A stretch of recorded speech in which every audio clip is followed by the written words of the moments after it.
I had to remember the record again. Right. Got it.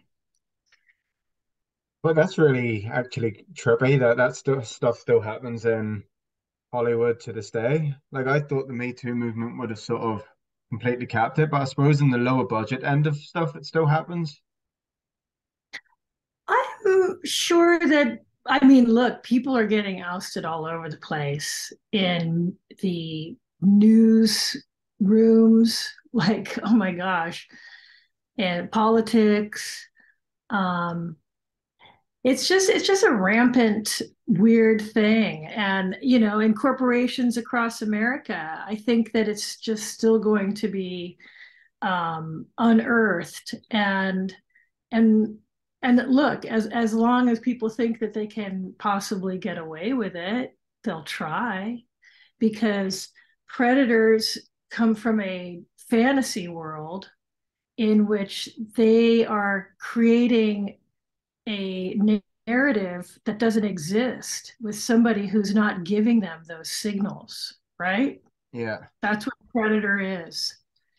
And they fantasize about this false narrative until they can't fantasize about it anymore and they have to act on it. So that's where the predator mind turns into the actual predator. So, it's not like they're dealing with a real reality. So they don't really have any solid game, Yeah. right? So they're going to say stupid shit. So what's important is that people are able to, because of this movement, hopefully jump out of that frozen deer moment and recognize, oh, that's an inappropriate comment, that I can say something, or I can log it with the date and the time and take it to my human resources person, or I can tell somebody else in authority, or anybody, so that I'm keeping a log of it. And and like, you know here's the thing, like, do you want to say something? And like, because now you're getting involved in a conversation with the person, unless you've got some solid, like, comebacks, like a comedian would have, smashing down a heckler, right? Yeah. And I think that that's actually good for everyone to have a couple of those, like, like those freaking lob shot, that smash at the tennis court, at the net, so that you kind of shock that human into knowing that no, there's no chance here, right? You just barked up the wrong tree. And I think that is where the movement will start to possibly go, is that people will have, like, and it doesn't need to be hateful. It just needs to be effective. You Yeah. can be very kind and very firm at the same time, like you would a child asking for a cookie before dinner time, right? Yeah, exactly. That one I'm familiar with. Sure, I know you'd like it, but it's not going to happen. And then I get the slap on the Just wrist like because I that. it's okay.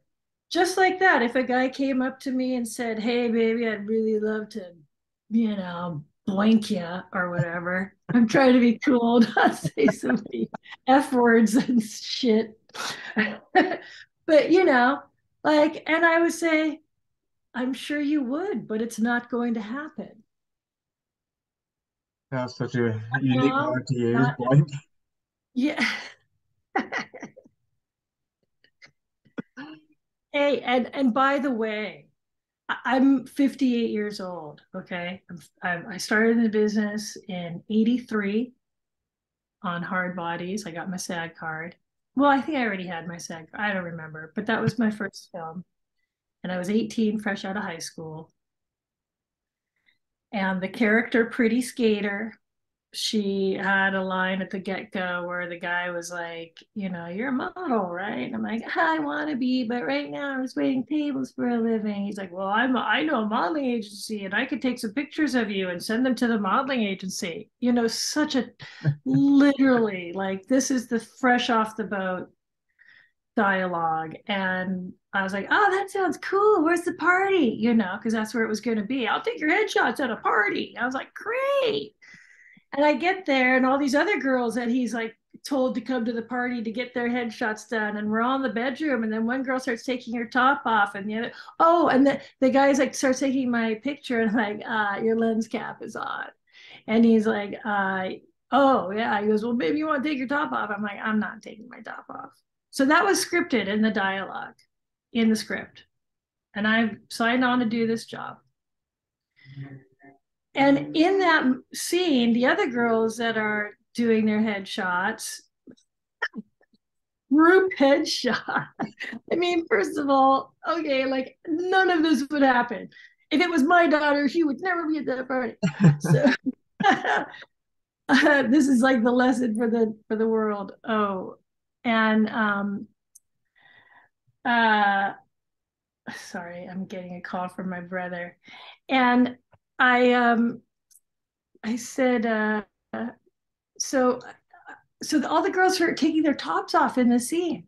And the director's like, you know, it's kind of weird that you're not taking your top off because everybody else is. And it's just like, you can if you want. And I was like, well, no, my character said I'm not taking my top off. So why would I do that? I'm not. He's like, well, you can if you want because everybody else is. And you can just join in. And I was like, no. And he's like, are you sure? And I was like, yeah, I don't want to. It's not what we talked about. It's not what was decided. I'm not. And he's like, well, it does look kind of weird. And I was like, good, you know, so I'll stand out. I mean, I took my top off in the next movie, but like it was already decided before I got there. It was scripted. I read it. I had agreed to it. So that's like, that was the reality of my very first moment. And then being told, you know, doing the publicity photos, and I just wildly psychically ran into this other actress from this movie who I haven't seen in 40 years, looking at her house here in the valley. Her name is, well, her name now is Cindy Gilmore, but she played the role of Kimber. And you know, we were both showed up to this publicity photo shoot, and we have to do it in a bathing suit. We are both told by the producer, like, you're looking like you're getting kind of fat. And we're like, what? And he's like, yeah, you've been eating since the show? And I'm like, well, we shot the film like 3 months ago. And yeah, I've had something to eat since we started. But yeah, Yes. yeah, it was so like just so blatant. You're looking a little fat. I Who say said in that that? movie it was fab.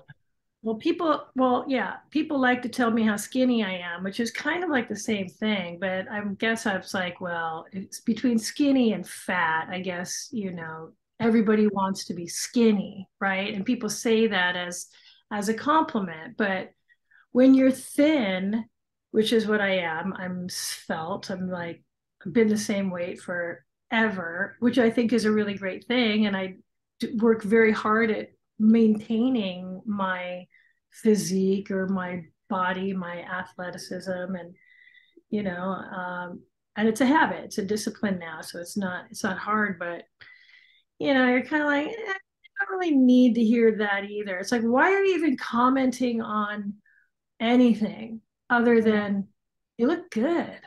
That is just like a really good, stable, not like you look healthy, you look like you've gotten more sleep, you don't look tired anymore. You know, like those kinds of things are not nice. Here's what girls want to hear. So You any look great. single guys out there, take some notes over here. Yeah, just keep it super sincere is the truth. And you know, plenty of eye contact. Yeah. Like you don't say it when you're looking at her boobs. You look good. Wow. Loads of Had people lots of right now. rest, huh? Loads of people are relating right now. Yeah. I mean, common sense, right? Yeah.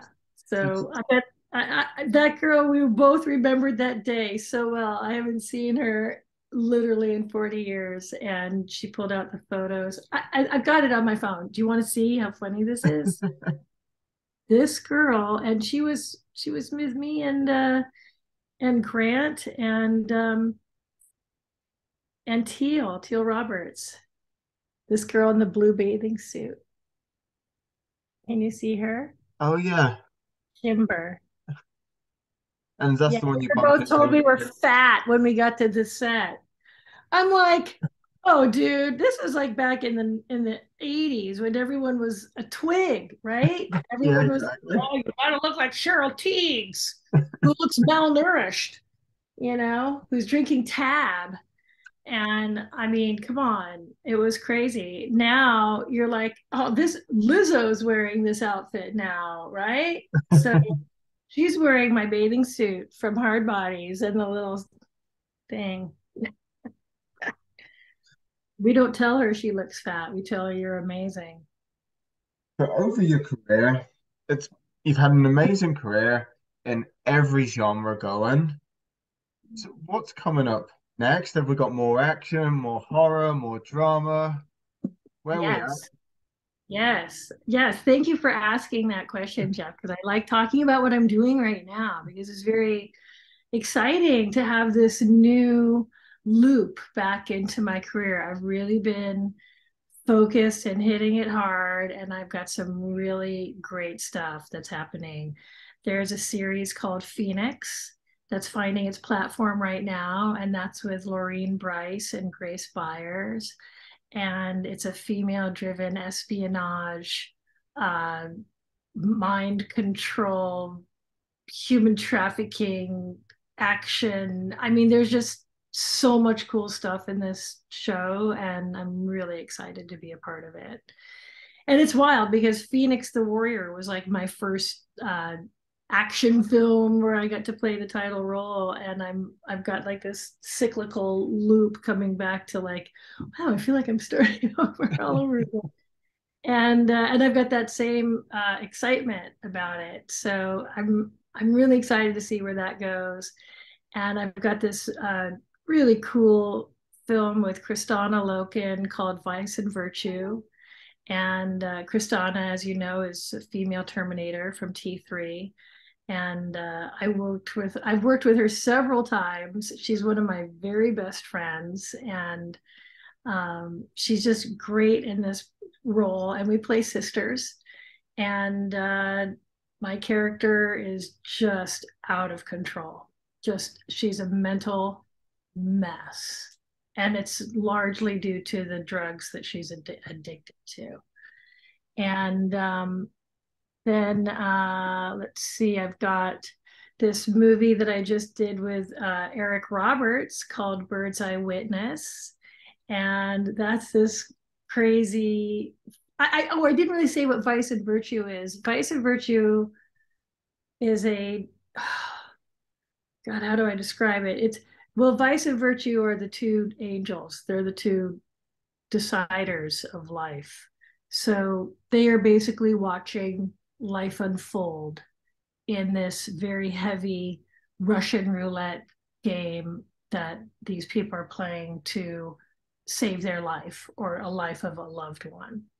And so it's heavy drama, but it's also just really wildly cool and entertaining, and that's going to be a really neat like art film.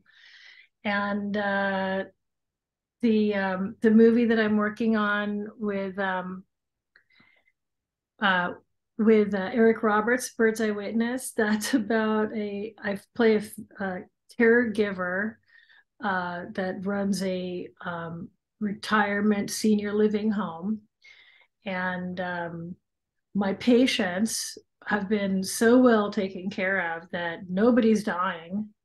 And my husband, who inherited the mortuary from my father, who was Eric Roberts, they make me look super young because we're, only 11 years apart. So these flashback scenes with him I'm younger, but it's really cool. But my husband, who inherited his mortuary, starts killing my patients because he's going bankrupt. So